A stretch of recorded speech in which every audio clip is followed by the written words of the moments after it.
It is said when you take a picture of someone, you capture their soul in the camera. It is also said that if you print off, that picture contains the soul itself and you can control them with it. I'm not sure where to start. Do you know what a primordial soup is? A veritable ocean of elements, all floating around randomly, and through millions of years of time, eventually set the right circumstances come to pass, and the elements were able to connect together to form the world's first single-cell organism. Now, that's a really boiled down version of it, but I'm sure you get the gist of this. Fast forward a few billion years to the early 1990s, when the internet use began rapidly to accelerate. Every home had a computer, and new connections between computers were opening on a byte-second basis. Trillions of bytes of data began to transfer around the world at the speed of light, music, text, sound, and most importantly, pictures. Now, if you take a picture of someone and capture their soul, what happens when that picture is converted to data and placed on a hard drive? Does the soul follow? 15 years so, we believe so. We believe that when you take a picture of someone and upload it onto the computer alongside with the image data, a blueprint of the person's soul itself is imprinted in the data file itself. Look at your pictures folder. How many souls reside in that folder alone? That's just the beginning though. These soul blueprints each contains pieces of a puzzle, parts of the soul itself as well. Recently, a group of hackers, who referred themselves as the Cardinals, took an interest in this theory and began experiments. They found anomalies within the binary sequences of the images based on the similar feature of the person they have taken a picture of, a binary DNA if you will.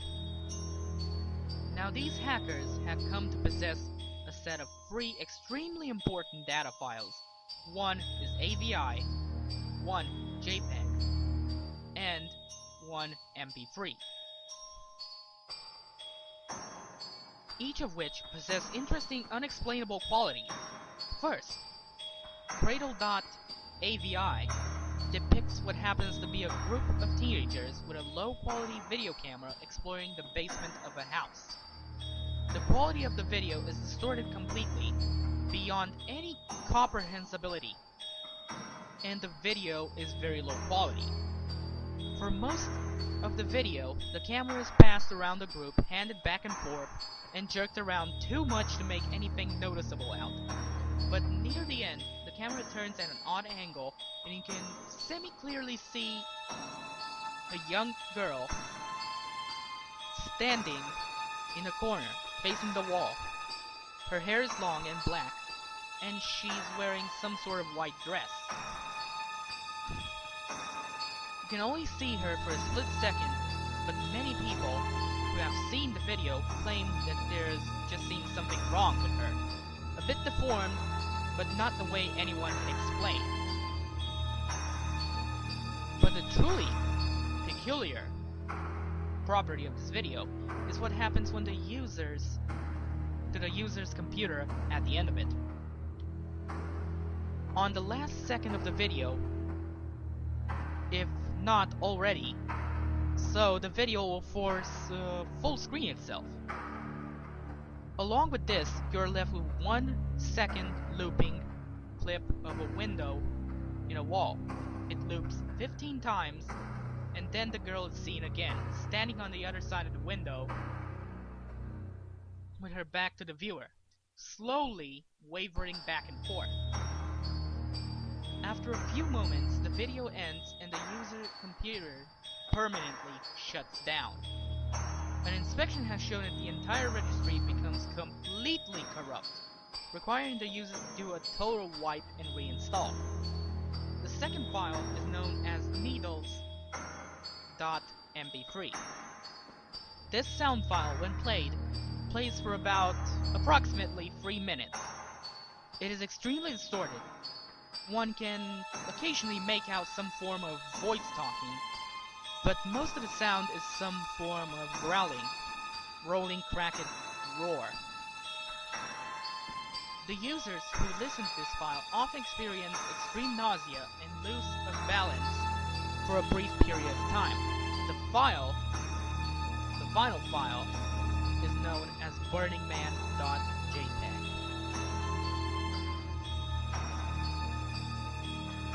The file name has nothing to do with what the actual picture depicts. Instead of displaying a haphazard mess of overlaid messages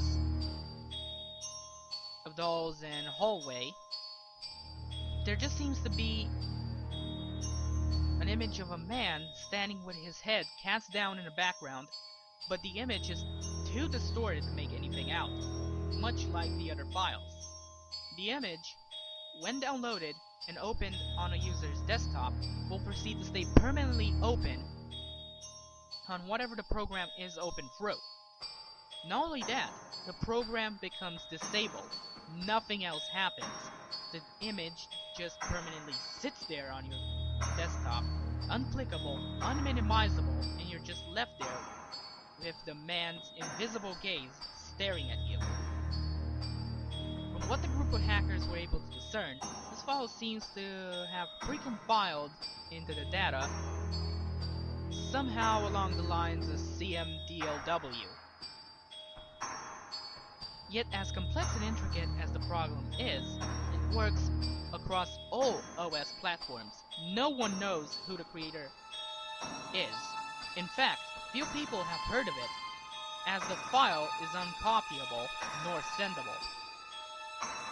This fact further adds to the mystery, as often receivers of this file will obtain from a random anonymous emails posted on forums a download link, posing the question, how was that poster able to upload it?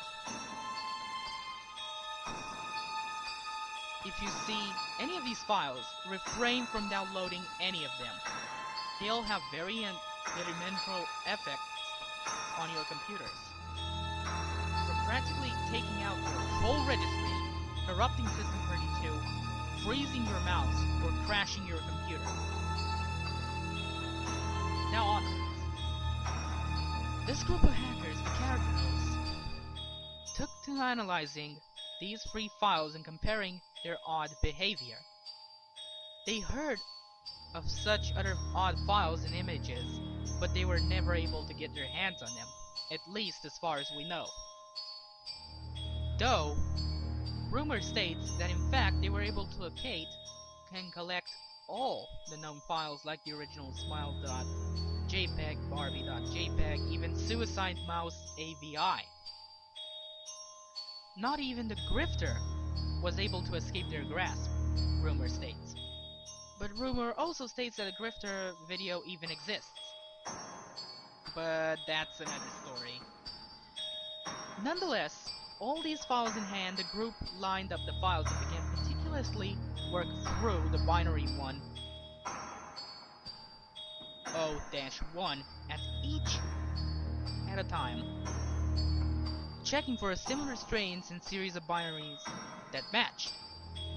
As they did manage to successfully do so, at least the legend states, the result was several individual execute files that simply did nothing. Simply a gibberish pile of zeros and ones. They endless puzzled over the files, each tackling an execute. They decide to name after themselves. Lust, gluttony, greed, envy, sloth, wrath, and pride. At least they attempted to line the files up. Remarkably, something odd happens. The copies of the files quite suddenly mesh together.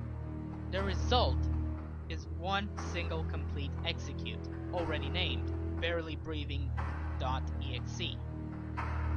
And what is this file? Well, not much is known about it at this point.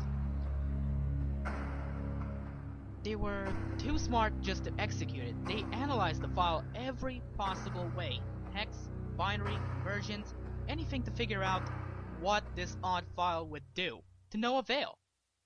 Even after forming all together, it was even a bigger jumble of ones and zeros, and made no more sense than the separate files themselves. They backed the file up on a flash drive and proceeded to run it. That was the last command found run on their destroyed computers a week later. Their corpses have been disfigured beyond recognition. Description of the corpses stated that it's almost seemed like they have been brutally slashed across their faces and arms. Every square inch of skin that has been bare has been mutilated, almost microwaved, then sliced repeatedly by a micro-thin razor. The government attempted to hush up the event, but there was some media leakage, and because of the Cardinals have been keeping a blog amongst themselves and a few close friends, it's closed down and deleted now, so don't go try to find it. It quickly spread as per what they have been attempting to accomplish, and if it was or was not related to their terrible deaths. And what of the flash drive? A friend who knew of its existence later checked the home of the group and was unable to find it. According to reports, the drive was found in a pocket of one of the group and had been taken into custody by police, then simply vanished. The trail continues on. Far more, though. The file resurfaces every few weeks around the globe. Governments attempt to cover it up, but some media leaks out, of course. Look at the news for people mutilated in their own homes by a murderer, their computers stolen, etc. If you ever get a cryptic email with an attachment labeled barelybreathing.exe, for fuck's sake, do not open it. I repeat, do not